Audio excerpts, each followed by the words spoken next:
Oh my God, Mitch, I'm sorry. I was just so surprised to see you standing there. Not as surprised as I was.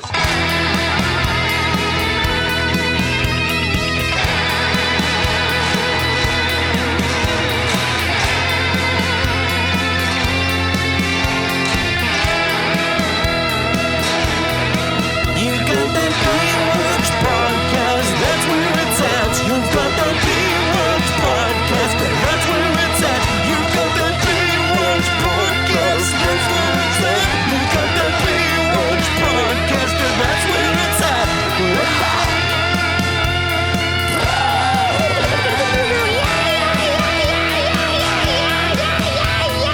CJ, it's beautiful up here. You gotta love it, huh? Yeah, it's beautiful, but I miss the beach. You should come back to Baywatch. Hey guys, hey Baywatching Bays. So it's just me here, Bill, Drew. I think he's in the bathroom. I'm in Drew's garage. He didn't answer the door, so I just went over to the garage. I did hear the water running in the bath though. Hopefully that's a positive change or sign of change here. I mean, I was kind of shocked to hear water running in the bath, but we'll see. I'm just I wanted to take this moment though before Drew comes out to address a few things. I'm sure you guys have noticed things have gotten a little rough here with Drew. And he could really use our support right now. Basically, all of the money that's been coming in, we kind of need a little bit more because it's all been going to his care. Well, most of it, anyways. He unfortunately left the equipment outside last week, and it rained, as some of you know, and we had to buy all new gear. So it's been a sad, rough time here on the Baywatching Pod. But that's why we need you guys' support now more than ever. And some of you guys are stepping up. You guys are becoming members. You guys are signing up for the Baywatching Pod Rookie School. And we thank you guys, but it's not enough. We need more. And honestly, it's not very much. It's only $3 a month, and that gets you access to all of our exclusive Bay content.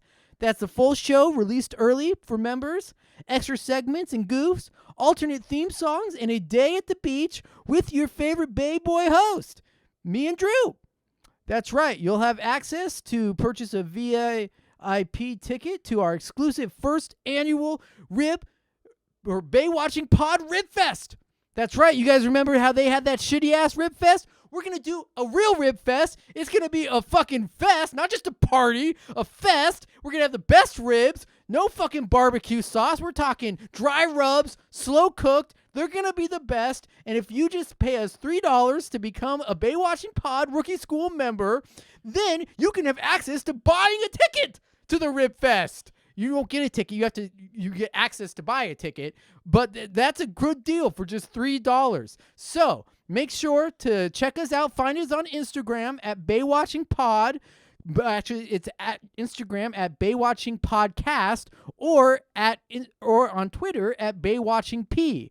So find us there. That's where you'll find the information, the address that you need to send your $3 to. So make sure you mail your $3 to the address there on our Instagram and our Twitter.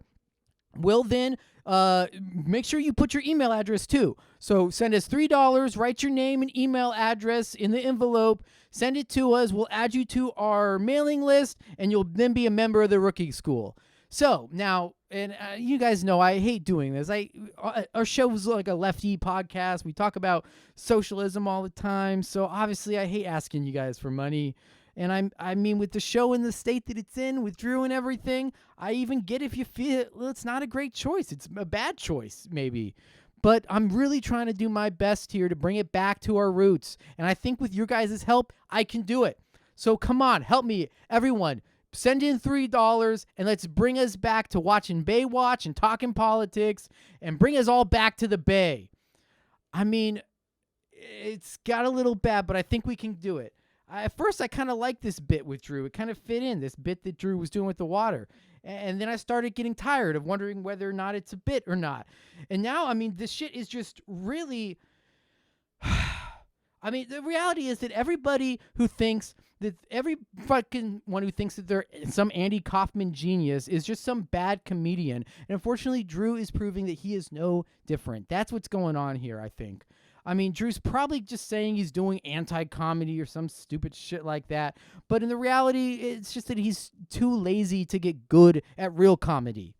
I mean, he didn't want to practice his music and get good at that or his other art. And now he's just wants to market his laziness through this podcast somehow. And it's becoming dangerous and scary. I think he actually went to the hospital that time. This is fucking ridiculous. I mean, I care about him. So, of course, I want this podcast to make some money because now it's like the only thing he has. But he's not even trying at it.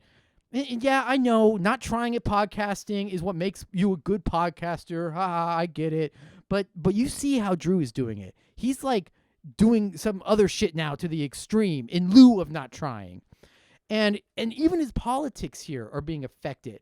I mean, this new H2O-centric worldview and all these pathetic attempts at understanding the power structures of society through some watery lens is just another way of him taking the easy way out. Now in his podcasting, he doesn't even challenge his mind. He just hops on board some stupid pyramid scheme and proselytizes like he's fucking dry Jesus. I mean, fuck, man, I've just had enough of it. I hope that he's finally done with this shit. Oh, here he comes. Hey, Drew. Hey.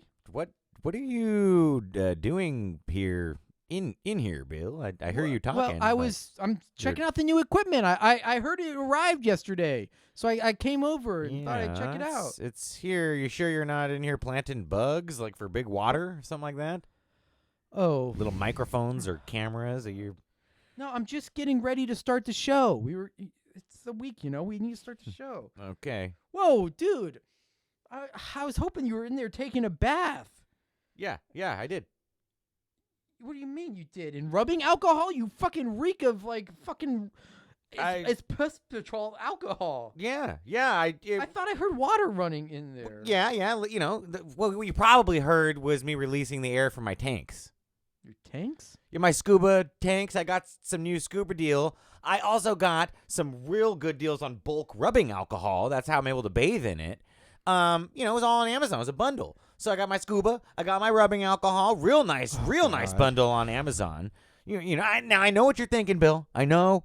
Yeah, Why would I bet you do know what I'm thinking. Right. Why would I support a business named after a body of water? No, that's like not, Amazon. That wasn't. No, Bill, listen, we had enough money in the podcast bank for this specific bundle, and it was only enough for this specific bundle of scuba gear, of bulk rubbing alcohol, and of the podcast gear we needed. All together, it was all the money we had. So I got it, dude. And now, I'm ready to go off the grid, especially if, the water shit happens and we have to all go under.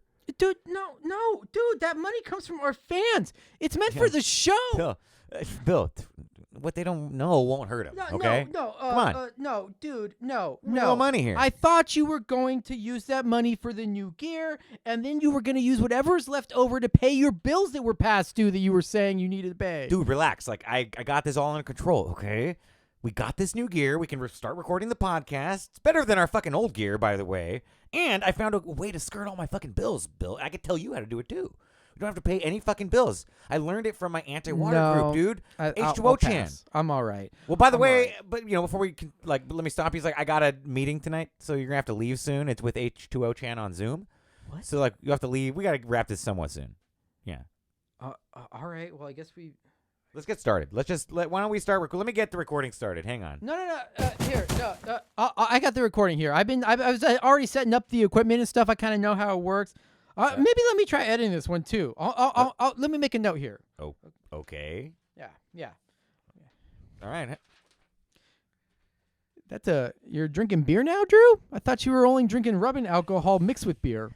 That just looks like a straight beer. Well, you're right. I am drinking rubbing alcohol mixed with beer. Master Harumoni Hansono says that I can mix my beer with rubbing alcohol. It's a way.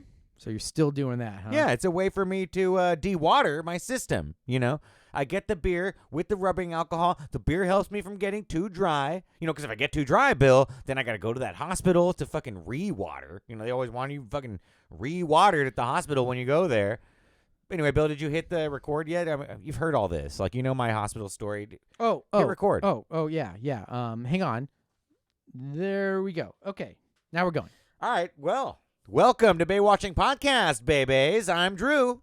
And I'm Bill. And on January 12th, back in the day when this episode aired, 1990, the ocean's puppets, Thatcher and Bush, were still in power. That's right, and Pope St. John Paul the II, you know, he was still leading the fucking fraudulent Christians and their wet Jesus. You mean the Catholics? Whatever, Bill. I'm the one doing. I know now. Bill, okay. Let me give you a hint about something else that I want you to guess. Okay? I'm gonna give you a hint about something else that was around in the 90s at this time of this episode. It was really popular, and I want Do I get more hints? I'm gonna give it to you right now, and then you got to guess what it is. Oh, so I didn't even get my hint yet. Nope. I thought my hint was it was in the 90s. That's one hint. Oh, sorry. Okay, what's the other hint? Your second hint is Roseanne. Okay. Well, I'll give you 3 hints: Roseanne Barr and the 90s. Her last name was the third hint. Well, now I'm thinking it very well. I've mentioned a certain something multiple times on this show as being a pretty damn good show, better than Baywatch around the same time. That was actually airing when it came out. Was #1 show. Ha! And that's Roseanne the show. Ha! No, Bill. I knew it, and I do the research, and that's why I know the obscure things. And Roseanne is actually an A failed autobiography. political candidate. A failed presidential candidate turned from a leftist political candidate to a racist who got canceled on Twitter. Okay, just Or because maybe she's not racist, but she said some racist shit. just because we engage in free speech on Twitter, you know, Is that what it is? we can't. Did I get it right? We all got to be canceled. That's another water Is scheme. it someone canceled or is it a political candidate? If you rework the letters of cancel, you get water in an alien language. So just think about that. We're doing cancel culture, Bill. Okay. All right. That's all I'm saying. Well, just tell me, Anyway, was I right? Was it the show being No, canceled it's not. or political? Oh, you don't know anything, and that's why I'm talking on this podcast, Bill. And that's because Roseanne is actually an autobiography written by Roseanne in 1990 that reveals this woman's experience fighting against the dastardly deeds of water. She was just a woman, you know, up and coming, kind of pulling herself up by her bootstraps, having a fight, deluge essentially, like tsunamis. That was her story, and that was what was popular in 1990. Was the book that she wrote about that. she battled water. Yep. And that was in her autobiography. Was all about how she fought water. Yep. And anyway, that's what happened on that day, Bill. So on to my theme. My theme this week. Wait. Your theme? You mean you prepared a theme? I mean, you missed our planning session that we were going to do, and then you didn't respond to any of my texts for days, which is why I had to just come over. Did you even watch the show this week? You didn't watch it last week until I made you. Lies, yes. And my theme this week is Hold on, dude. Hold on. Wait, before you go into your theme, dude, I worked at the firm all week. I prepared for this podcast, and my theme even connects to our episode from last week and relates to today's Baywatch episode. Okay. So, you know, I'm just going to say this once, okay? Enough with this fucking water shit. All right? Yeah. I'm done with it. I'm ignoring it for the rest of the episode. All right? I'm going to do what I prepared and you know, unfortunately, you don't know what it is because you missed everything. Bill, that is exactly what I'm saying. That part where you said, "Enough of that water." Bullshit. Enough of the water. I'm with you. Enough water. And it's bullshit. I put the comma in a different place. I'm saying enough of your water bullshit. But okay. Anyways, let me just summarize the episode. Let me give my log line. So, since I know I actually watched the episode, I can't speak for you, but this week's episode of Baywatch was another episode where we have a former friend of Mitch, an old lifeguard buddy, comes back from the past to lifeguard for 10 days. I remember. What it turns out, that's a false premise. Do you remember that? He's Yes. not actually there to lifeguard. He's actually there to do a shady deal where he's going to do some diving to get some goods or something that maybe are stolen or hot or something. Not really sure. But anyways, It makes a murder. it ends up that he ends up having someone help him who's also a former lifeguard buddy, and he ends up killing him. Yeah. And he ends up dying and then inheriting his beach shop. And then the side plot. So, yeah, 2 lifeguard buddies. One's a bad guy and one's dead now. And then our side plot was we saw Shawnee and Jill become entrepreneur girl bosses. It was hard to watch though for me because a lot of stuff was just submerged. There was the cameraman must have been completely underwater. So for me, it's just a little too POV. I'm frightening. I don't want to be underwater like that. It's scary. The water surrounding me. I'll wait till the end times. All right, Drew. I get it. But what you cut me off. I was trying to talk, and what I really want to talk about is Jill and Shawnee's sandwiches. Ugh. Fucking pervert, Bill. You just call yourself a leftist? Drew, Get into their sandwiches? Drew, I'm saying that I want to talk about bread.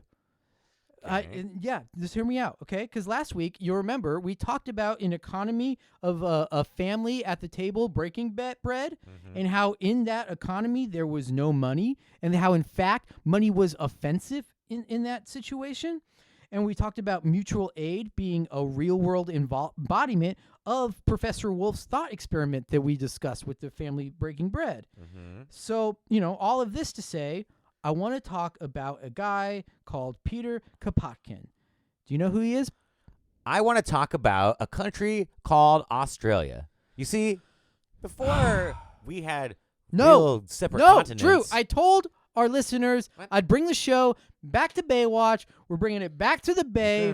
We're not going off on your stupid tangent. I told you, I'm ignoring it. Do whatever the fuck you want, Bill. I mean, you obviously hate free speech. I mean, now that you're in control, we'll barely ever talk about anything that's important anyway, so I'll just fucking shut up, and I'll just let you wash my brain. As long as it's not with water, Bill. Peter Kropotkin is water. the dude who coined the term mutual aid. And that's not all he coined. Peter Kropotkin, yep. But before we get into him too much, Drew, are you hungry at all? What do you even have there? What is that? You got a fucking prop or some shit? Just do what you're gonna do. Well, could I entice you with a sandwich? It's a Shawnee Jill special. No rotten meat, sandwich between two homemade pieces of bread, and served to you by a beautiful lifeguard. Oh, you're giving me the sandwich? Bill, don't over-compliment yourself, okay? I mean, I know your name's my rhyme, Jill, Bill, but you're no Jill, Bill. Did you even dehydrate the materials in that sandwich so it's safe for me to consume? You should be dehydrating all of your food. Dr. Haromoni Hansono tells me. Just don't eat it, all okay? of us that we Fine. Don't eat it, Drew. Let me get back here. Have you ever heard of BreadTube? You know BreadTube on YouTube? Well, the algorithm's controlled by water, and it's getting you thinking like this, Bill. That's its aim, to think like this, to destroy us all, and specifically us patriots who are trying to dry ourselves out. Now, Bill, I just bought a water reader for my body's water levels. I got it on Amazon, but you can actually get them on Haromoni Hansono's website for a little more expensive. But it's the same reader, and it'll tell you how to much water in you can dehydrate. The name BreadTube also comes from Peter Kay. No, he didn't have a YouTube channel because, he was around in the 1800s. But he did write a book called Conquest of Bread in 1892. Which I'm sure that you'll say that you have bred, huh, Bill? Ha. You've bred that book. No, I wouldn't say that because I'm not into making lame puns like that. But I will say that Peter Kropotkin was a Russian anarchist, socialist, revolutionary, historian, scientist, philosopher, and anarchist who advocated for anarcho-communism. Dude, this guy is like a regular Siddhartha, because check this out. He was born in 1842 to some rich-ass family of Russian royalty, but then he refused to be referred to as a prince at a young age. Ooh, wow. Early woke. What courage, man. Yeah. Hey, all my rich friends, I just came out of the palace. I'm wearing my turban. Please don't call me rich. Like, thank you. Well, dude, wait. That was when he was just beginning, dude. He gets way dope. Okay? I mean, reading his biography, you would actually think that it was written by our man, Baywatch creator, Gregory Bonan. Love Greg. I mean, it's that incredible of a life story. You would think that it was elaborated by Greg. Now, Bill, the philosophers of old called it Terra Australia Incognito. It was a fabled land that most thought didn't even exist, but it was waiting to lure the most dangerous humans to their very end, Bill. I'm talking about that continent of Australia that was luring humans to their death, but not humans that were dangerous to humanity. It was humans that might resist the incursion of that deadly water. Peter graduates first in his class at a prestigious Russian school and chooses to go to Siberia. I mean, he chooses to go to Siberia after graduating college, where all the work camps are. Yeah, and I mean, it was like one of those places, Siberia, that like where if you were caught threatening the ocean's reign. In Siberia or Australia, you get sent. You're right, Bill. Siberia is bad, but like most of the water there was frozen solid. So, it had to move very slow. It couldn't really do it. But Australia is where the wet water is, and it's constantly got you surrounded, Bill. So that's the most threatening people get sent there, the most threatening truth tellers. So Peter conducts Jones. geological surveys while in Siberia. And in his spare time, he even makes the most detailed map of Asia that existed at the time. And he studies evolution. You see, the continent of Aussie had a land bridge until the ocean devoured it. It devoured it. And then 3 Dutch explorers accidentally found Australia. I mean, I think it's kind of just like when you go Dutch at a restaurant, Bill, you're accidentally not paying, just like those 3 Australian explorers accidentally find Australia. Totally staged by the fucking water. Again. Well, perhaps, historical staging. Perhaps the most important by the thing water. that Peter did was he became very wrapped up in the plight of the poor and the vulnerable. And he saw them all around him in Russia and in Siberia. Gold rush. Speaking of Russia, gold rush in 1850. Water lures enterprising young men to the continent of Australia to eliminate the most creative and industrious people on the planet so that they can be replaced with water lovers. You guessed it, Bill. A secondary attempt was made by the ocean to lure folks with gold at the same time in California, But the ocean didn't have California surrounded yet, so it couldn't really control California. What? But it will get California, Bill. The ocean will have us surrounded. California will break off. Now, we're not going to get too deep here into Peter Kotopkin because, that will scare Drew. Going deep, huh? Drew, get it? Oh, now who's making the lame jokes? Well, I'm just saying, just know that Peter develops further his understanding of anarchism. The dude was awesome, Drew. I just want you to understand how cool he was. Okay. I mean, he refused positions with the Tsarist government and with the Bolsheviks government because he felt both of their authoritarian solutions on either side of the spectrum went against his anarcho-communist beliefs. I don't like authoritarianism. I do not. So keep going. I thought so. Yeah. But be careful with that communism shit, man, because that shit is a ploy by big water.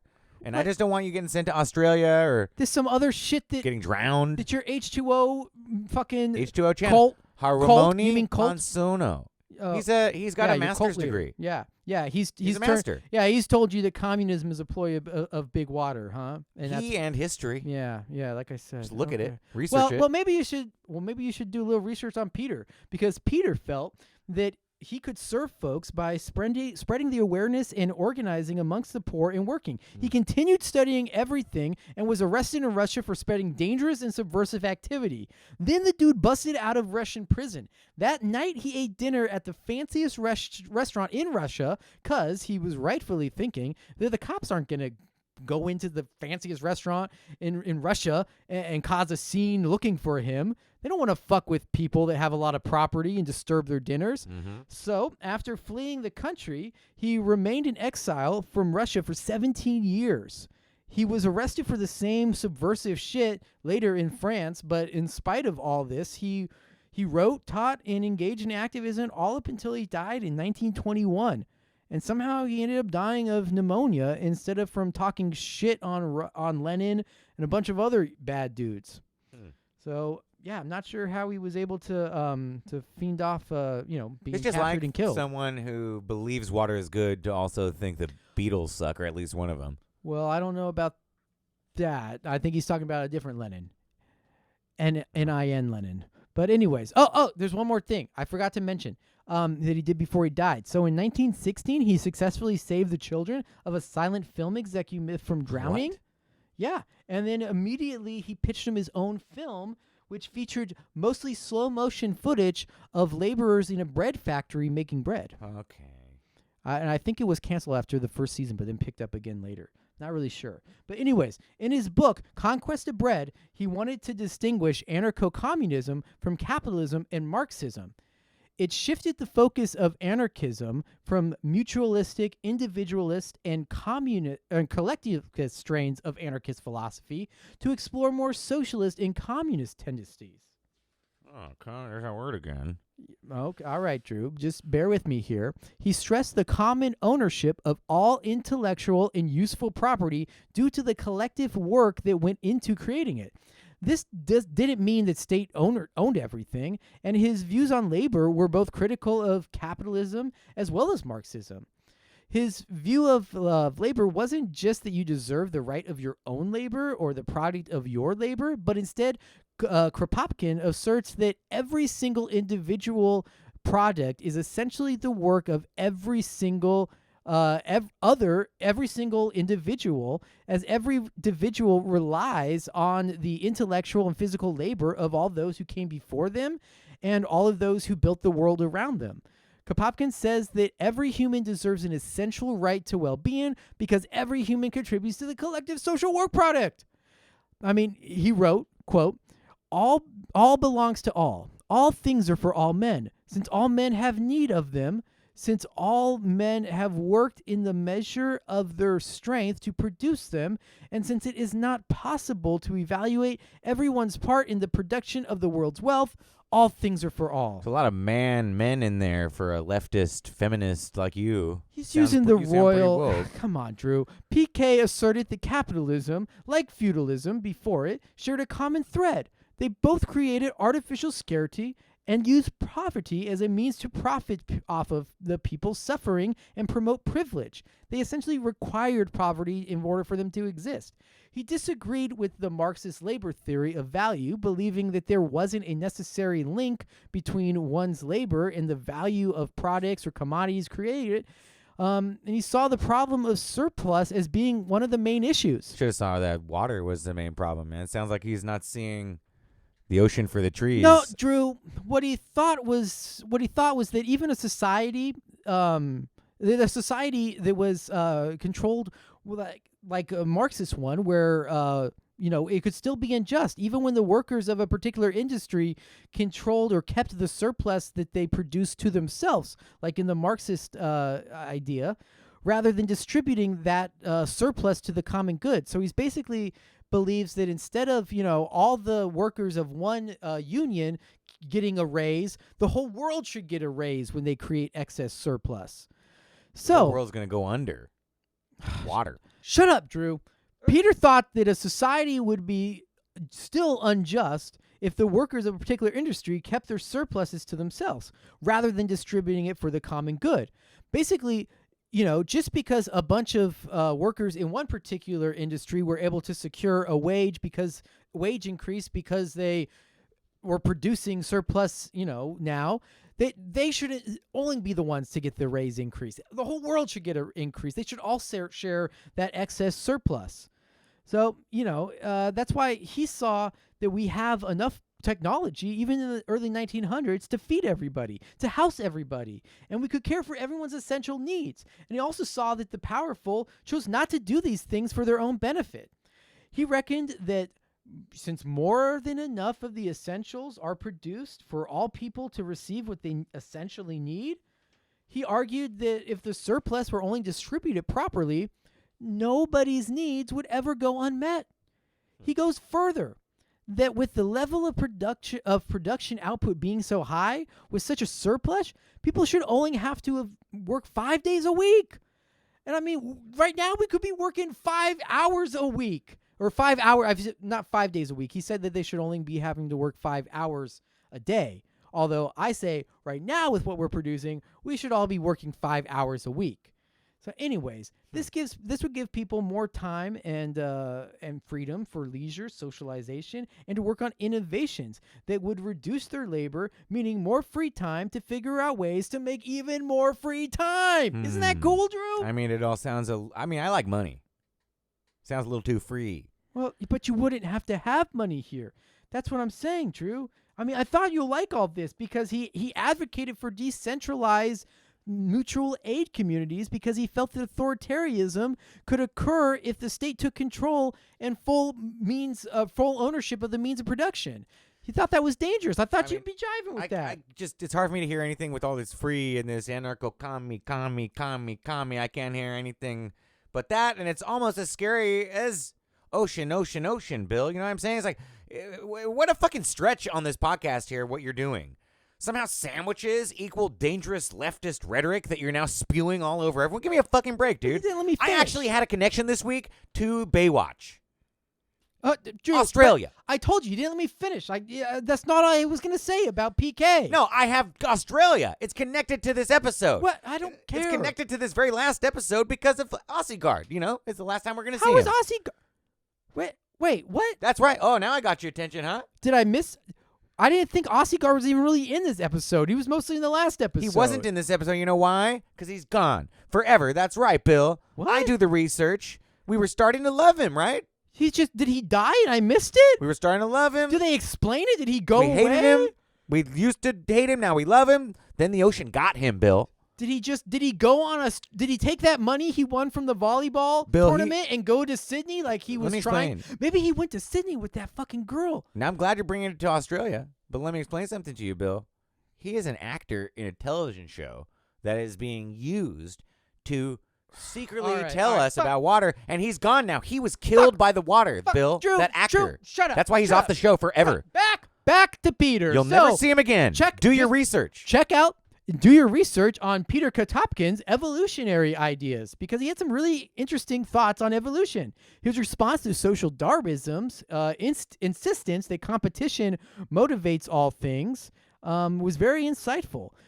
His observations of cooperative tendencies in indigenous peoples led him to see that competition didn't have to be the driving force in society. He saw that mutual aid was a natural thing to humans and actually presented positive evolution for us.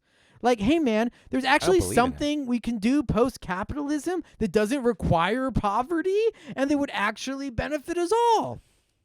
You lost me on evolution because I think that's a water He scam. writes about all of this in his book, The Conquest of Bread, which ties into our episode because Shawnee and Thomas were selling bread and they were not doing it from this perspective. They were not doing it like this. And he also writes about these ideas in his book, Mutual Aid, and in his autobiography. I mean, Drew, he's just a fascinating human being that I was excited to share with. When I learned about him, I just thought his ideas he was expressing were very similar to what we talked about last week with Professor Wolf, too.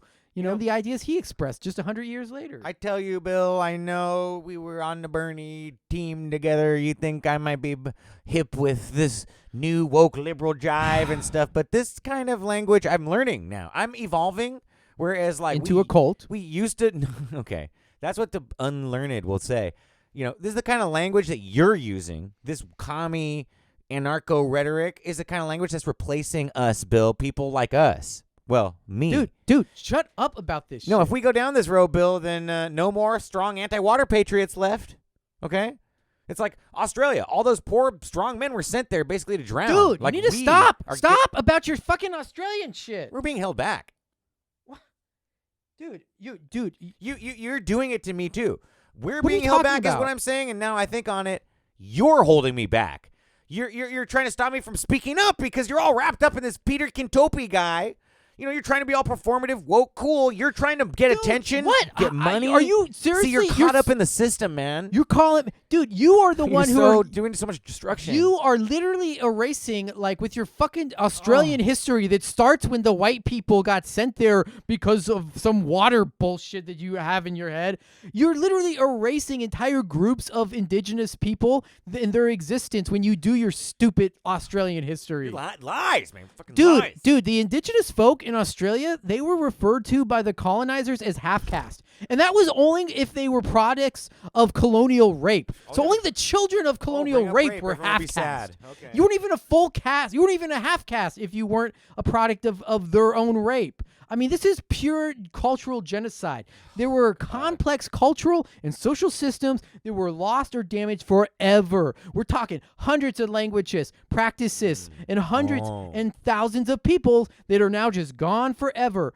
You didn't even think to mention that, Drew. Not once in all of your fucking history. Okay. About Australia. Did you ever mention that it wasn't until 1967 that they were recognized as equal citizens? This is in the Western world of Australia. I want you to take a second to slow down. They and had a white Australia policy, Drew. just realize I want our listeners to realize it's very easy to just say things. That's what Bill is doing right now. He's just saying these fancy liberal words that's meant to trigger your rage. I mean, quit fucking virtue signaling, Bill. I mean, you're so fucking caught up in looking hip, Dude. trying to make money off of these leftist fads. Oh, I'm the one trying to trying grift make off money. of Are our you- fans. You're literally stealing from our fans No, here. no. So that you can support your stupid Waterman no. pyramid No, scheme. don't fucking Keep tell tunneling them. grift. These lies. Can't believe Don't you tell them these lies, Bill, as you live in and perpetuate a fake world that's meant to enslave and fucking steal all of our power. All of our power, our listeners' power, and you fucking spew it on our fucking listeners. As if it's fucking intriguing information, man. It's a fucking trick. You are tricking people, man. I mean, you think working at your job, 9 to 5, paying your bills, you being a respectable member of society. You know who convinced you of all of that? It's fucking water, man. You're Dude. just like everyone else. No. You're full of water, Dude, man. I'm You're fucking intentionally done. carrying out these evil fucking schemes. Drew, man. fuck you. you. Won't fucking Drew, listen. Drew, shut the fuck up, man. No, you know, you're no, just, I'm tired. I am too, man, because you're a fucking lazy goddamn loser now. You Oh. can't fucking play music. You can't do art or comedy. Oh, you wanna cut and deep, now huh? You won't even try to You get trying to better. cut fucking deep? Oh, yeah, I am, huh? I am cutting deep. I'm sorry, dude, but fuck you, man. You think any coherent political outlook must be prefaced on the ocean being sentient? It fucking controls everyone! See what I mean? You've lost everyone in your life. You're No. losing me No. now. And you're because you're so caught I up got in what's good. so many goddamn schemes. You've got all these schemes. I don't know what's no, going you on. fuck, I've got How'd nothing you pay your done. bills? Fucking no! Fuck! Ow! You. What? Did you just fucking like hit me? Hey, What the fuck? you. Wait. What? Wait, stop. Hey, Stop fucking fighting, Bill. Stop. excuse me. Do you hear that? Who? I'm with South Bay Repossession. Do you hear that? Yeah. Hang on. Oh, shit. Fuck. I'm here to repossess a vehicle leased to a Yeah, Mr. Andrew Saxena. Can you, yeah, hey man, could you wait outside, dude? We're I'm not finishing going up, inside, goddammit. recording. Then I'll go grab my, your keys for you, okay? Just chill in there. You got water. Play with the cats, okay? Give me your goddamn car. Bill, I'm sorry. What? I'm sorry. Bill, I'm sorry. Bill, I'm sorry I fucking hit you, man. I'm sorry I came at you, dude. Just listen. I'm so Dude, sorry. I don't fucking care. I mean, I fucking hardly even felt you hit me. You're so weak with your Bill. so dehydrated. You Bill. fucking idiot. Listen to me, man. Look at me. Look at my eyes. Listen to me. What about? Dude? We What do you gotta want? get out of here, dude. We gotta get all of this gear to your house. What? Can we Why? please start doing the podcast at your house? What? Bill, mean, can we? guess, I need an yeah. answer. I need an answer now. Fucking, sure. I don't see why. I guess it maybe. I thought it'd be okay. No, okay, look. fine. Here's my keys. Okay. Take them. Wait. You what? you go load the gear. You wanna All do this this gear. now? Yeah, go load all the gear in my car. Get the scuba shit too, please, please, Wait, please. I thought Just- that. I I'll thought meet he you. was coming to get No, your car. 10 minutes, man. So I I'm was gonna gonna stall ask him. you. I'm gonna stall him, dude. We got like 10 minutes. Just take What? all this shit, put it in the car. In 10 minutes, man. I'm gonna stall this guy. All right. Okay, come on, Okay, dude. Hop okay. to it. All right, dude. I still want to make that virtual H2O chan meeting too. It's a Zoom session, and hopefully we can make it to your house in time for me to catch it. Hopefully you can be quiet for me while I get to it. Dude, Okay. just fucking, just shut up and fine. Okay, get out. Put shit in. All right, dude. Hey, and guys, hey, see you guys next week. Okay, please keep sending money. We've got new H2 No shirts. That's H2 No. We got those Resist the New World Water shirts. We got all kinds of new material. And Baywatching pod skirts. No, Bill, go. Get the fuck out of here, man. Baywatching pod shirts. No, Bill, get out of here. Load that shit, okay? Stop. Okay, guys, listen. I'm going to start spending the money wisely. I'm going to stop buying scuba gear, I promise. But we do need all of your money. I mean, I got to start watching Baywatch again. And I need your money because my subscription, it just got canceled.